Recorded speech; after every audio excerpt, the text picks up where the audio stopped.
International Financial Services has been operating in the funds industry in Mauritius for over 20 years. Peggy Soobiah, Senior Director at IFS, joins us now for more.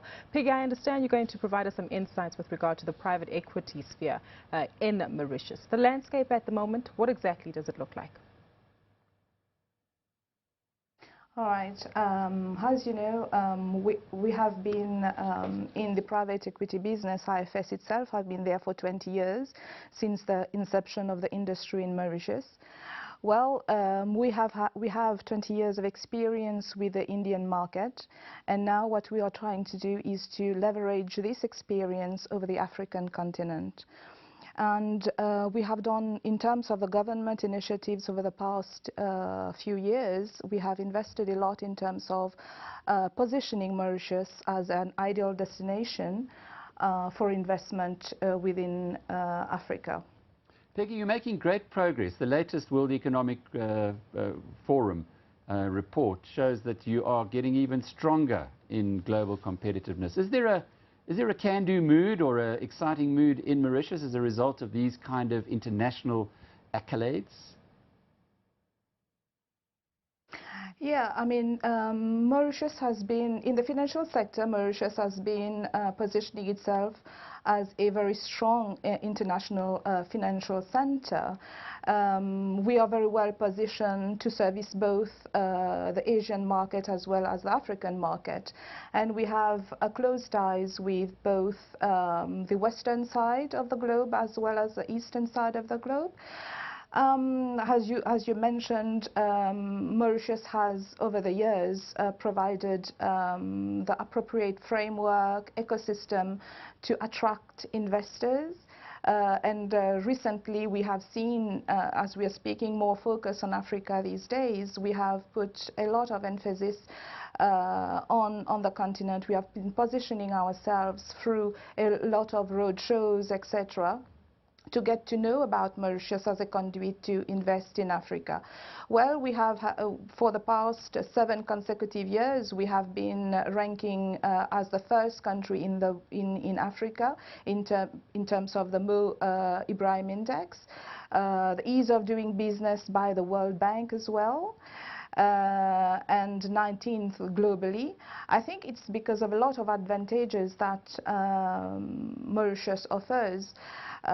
For example, for Africa, as you know, we have been dealing and collaborating with Africa for so many years. We are part of African community, we are part of the SADC, of the COMESA, Indian Ocean Rim, and there are some intrinsic advantages by being in that community, such as duty-free trade, subsidy on freight exports, etc. But over and above these, there are other advantages that Mauritius provide. We have a bilateral agreement, for example, with many countries of the world, like the double tax avoidance agreement. We've got some 39 overall, whereby we have 24 in Africa, out of which 14 are effective. We have investment protection and promotion agreement with many countries.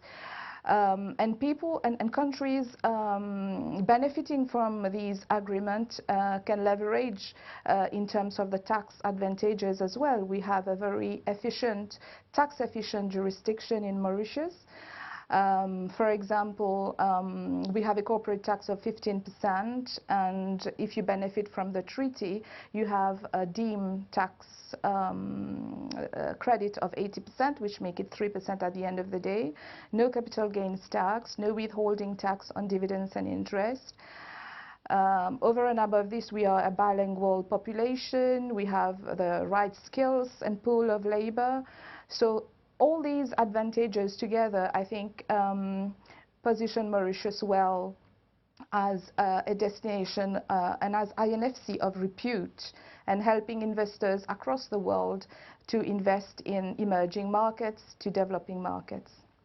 Peggy, that sounds like a fantastic story, and that Mauritius is really positioning itself quite well. But coming back to Alex's point, is this filtering through to the average man on the street who is taking up these opportunities to partake in this economy?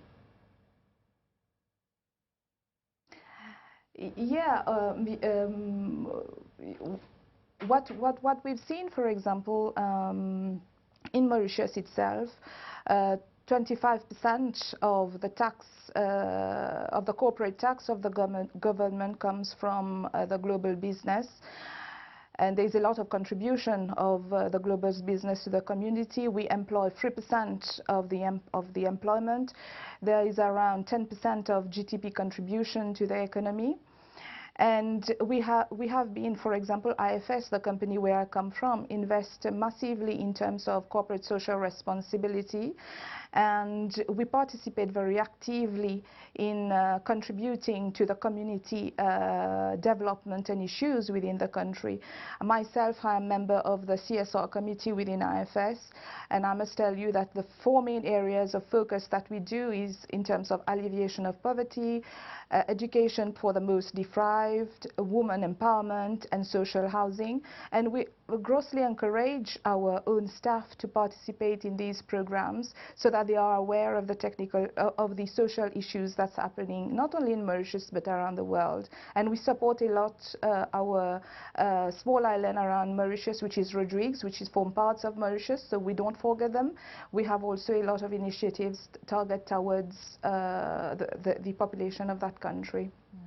Well, Peggy, thank you so much for your time today. That was Peggy Soobiah, the Senior Director at the International Financial Services in Mauritius.